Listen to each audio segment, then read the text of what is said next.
Welcome back to Fresh Outlook, everybody. I'm Logan Crawford. International fallout grows after the release of the Panama Papers, a massive leak of documents from a Panama law firm that helped the world's rich and very powerful hide huge amounts of money, financial assets, financial dealings. Because of it, Iceland has a new prime minister, and British Prime Minister David Cameron is ensnared in it as well. Let's say hello again to our guests of panelists today: Jim McCarthy, Bill Rosenberg, Amber Scott, founder and chief AML ninja of Outlier Solutions, Inc., and joining us live via our DC connection, Pooja Rangaprasad, policy coordinator with Financial Transparency Coalition. Amber, I will start with you. Panama Papers sounds like the Pentagon Papers, and a lot of people don't know what it means. You're seeing the headlines right now. What are the Panama Papers? Sure.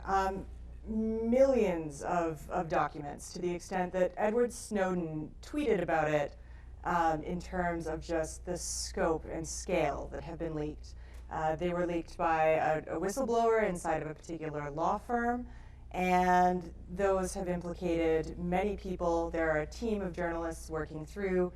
Information is being released not all at once, but it's certainly had implications for governments, for banks, for different institutions worldwide. Okay, let's get Pooja in on the conversation, joining us from DC. Pooja, what is the impact of these Panama Papers? Well, what it does is really give us an insight into how the rich and powerful individuals around the world are able to exploit the financial secrecy regimes around the world. So you mentioned in the beginning, you've had the Prime Minister of Iceland being implicated. You've had over 140 politicians around the world, 12 heads of state, movie stars, businessmen. So you're really seeing investigations starting now, looking at how they use these sorts of structures and anonymous shell companies to hide their wealth. All right.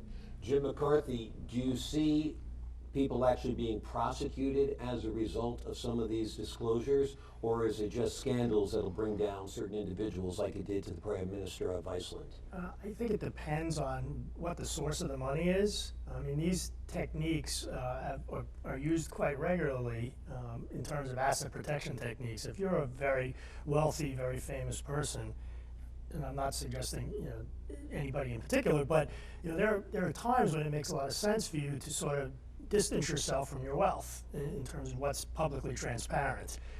If the source of the money is valid, it's compensation that you've paid your taxes on and wherever your local jurisdiction is, then I don't think there's anything inappropriate about them finding different ways to protect those assets from creditors and predators, as I like to call them. Mm-hmm. However, in this scenario, it appears that maybe some of the money, I don't know, but maybe some of the money was not from appropriate sources. And in that case, I think prosecution is a possibility. Whether they can ever follow the money to prove that is another issue altogether.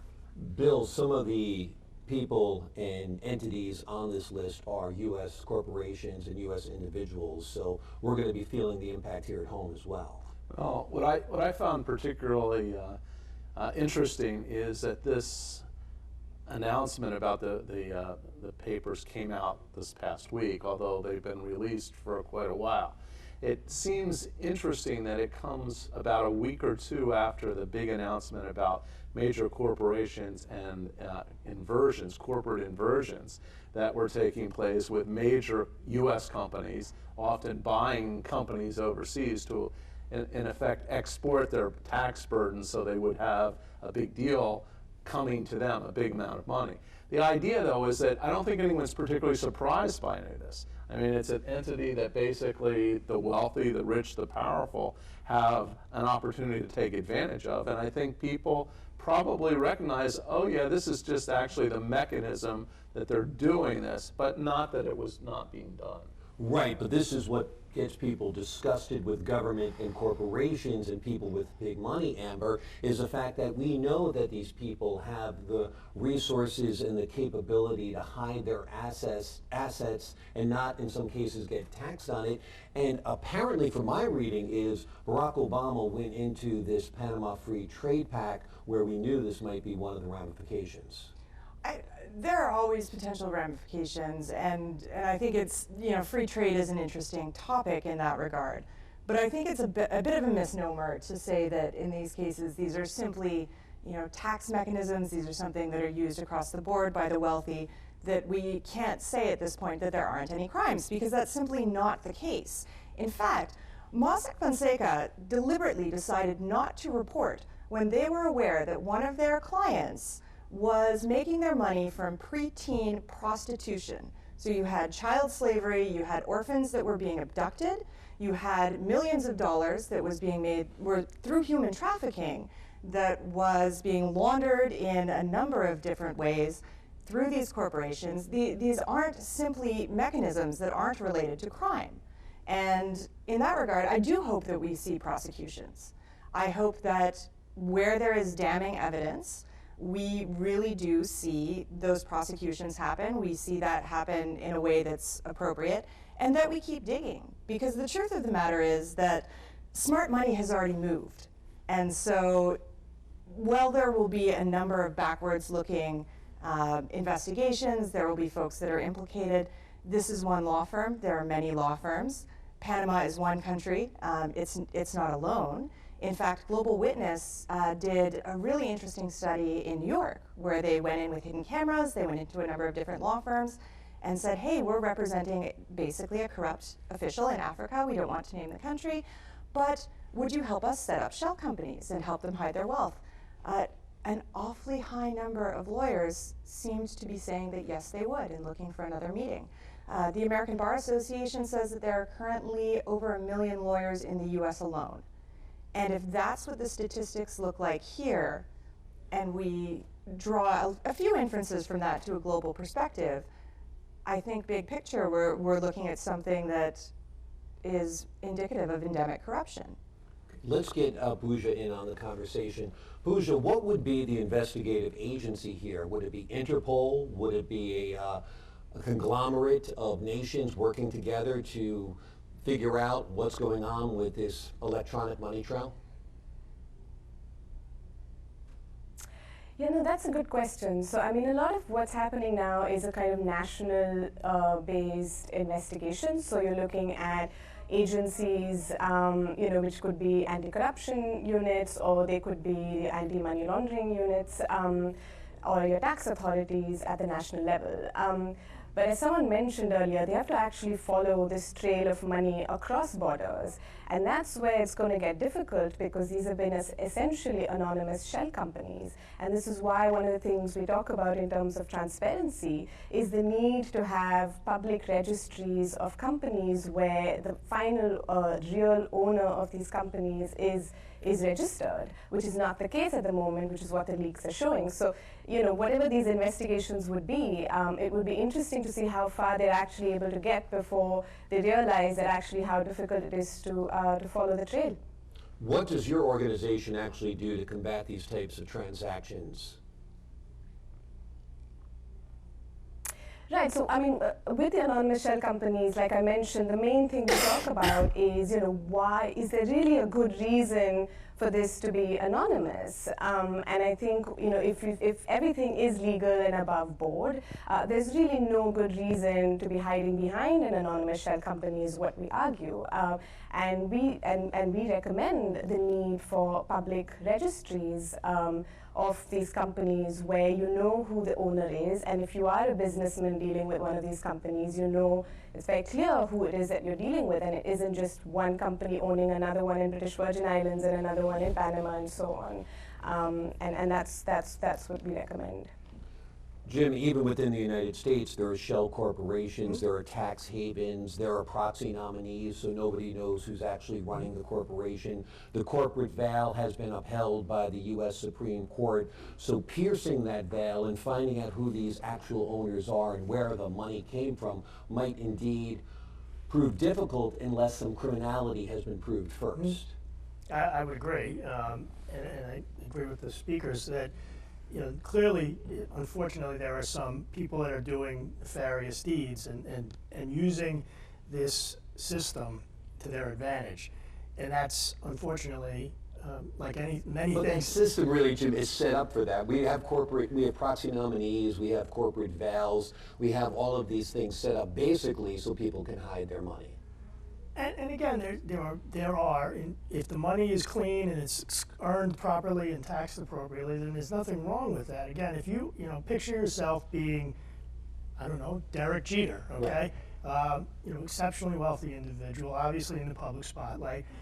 He's getting attacked and bombarded from lots of different sides. So it's a litigious society we live in, Logan. So there are valid reasons for people to do this. Anybody who has an ex-wife realizes why sometimes you have to protect your assets in a corporate shell. I wasn't going to go there, but okay. But there are clearly cases where there are some bad deeds being done. I got a kick out of the one of the founding partners of the Panama law firm in particular coming out and saying, we had no idea, please. Right. I mean, come again, that they had no idea what the source of some of these dollars were. Bill, do you think this plausible deniability will actually work?